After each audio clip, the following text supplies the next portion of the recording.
Question of the day. Question of the day, and thank you for calling me by my proper name. Your government name, yes, sir. Yeah. Today is National Pet Day. So the question of the day is, what was the name of your very first pet? Oh, okay. Oh, this brings up terrible memories. Now we have to get into this story again. And my mom's going to dispute this in the comments. Yes. Oh. Yes. My first dog's name was Genji. Apparently that was the first thing I said. Genji. So they named the dog Genji. I don't know if I was Japanese in my past life. Or maybe you're saying Genji. Or your parents were equally as creative as names as you.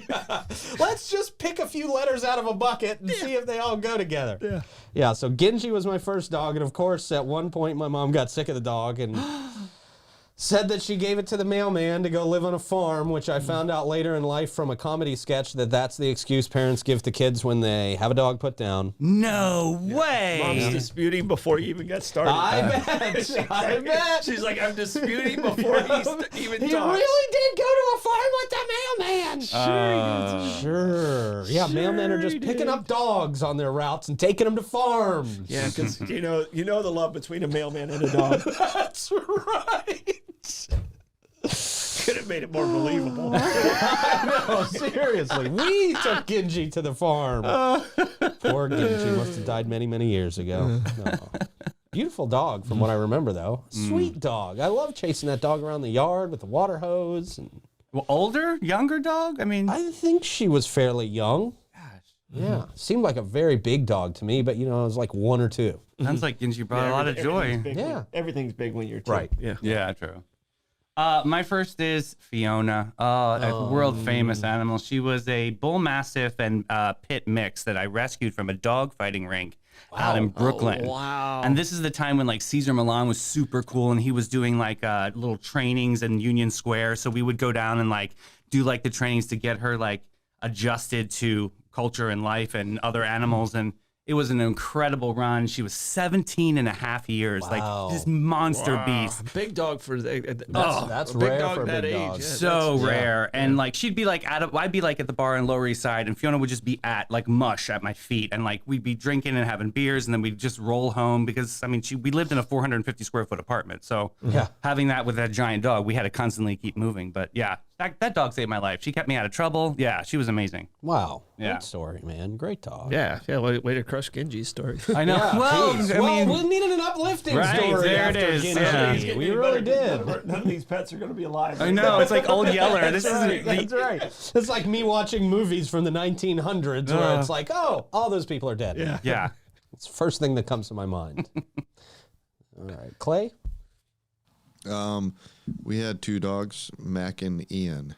Oh, wow. Very human name. What an and interesting name. Yeah. Yeah.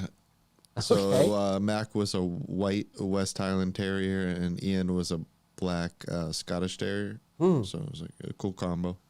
Oh, cool, Like an man. Oreo. Good dogs? Yeah, they were good dogs. Okay. They also went to the farm. Did they also go to the farm? Okay. My first memory of a dog or a pet was Rufus. Rufus. Rufus was kind of a Rottweiler lab mix. Great dog, except anyone who wasn't in our family. And Yeah, I had one of those. overly protective. I mean, Yeah. the Rottweiler side's like super overly protective. And it was at my grandparents' house, and never was allowed in the house, and I'd always sneak it into the house. And, my grandfather would be mad at me. Get Rufus out of here! Get that dog out of this house. As long as Rufus was in the barn/garage, we had a barn/garage. He was cool with Rufus, but Rufus wasn't allowed in the house. And then one day you brought Rufus into the house. Later that night you heard a gunshot and they took him to the farm. Not real sure. Because you guys were the farm. Well, just Rufus never came home. But Rufus was a wanderer. Oh, really? In the land at that time, your dog just kind of stayed outside and wandered about. Yeah. Sounds like the Caribbean. Never came back. Yeah, it does. never came back. So. No. I mean, we can go days without seeing Rufus, and then he'd come back. But yeah, he just never came back one day. Oh. I think he went to the farm with Genji.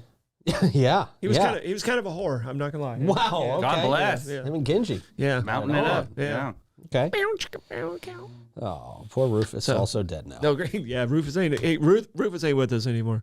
Yeah. That was a while ago. Yeah. If that dog's still alive, that's a world record. Yeah. Oldest dog. World oldest dog. Okay. One tooth. My poor dog Puppy is getting so old. Now. You know, that's my dog Puppy's like 13 now. Oh, yeah. The reason I picked Blue is because I researched what's the longest living dog because I hate.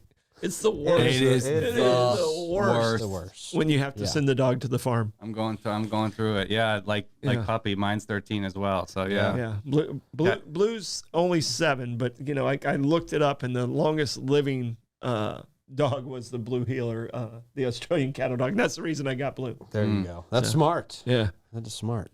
I'll have to look into that for my next dog. Yeah, always have had a dog. It's important. I think so. I love dogs. I've had dogs since my adulthood. We kind of stopped having dogs after we got rid of the pig farm. Okay. So because we always had dogs at the farm, but never really in our house. In your house, yeah. I love it. I like that question. Good question. Yeah, a lot of people are showing a lot of love for their pets today. Oh. We started the day off on a sad note. Everybody's dead pets.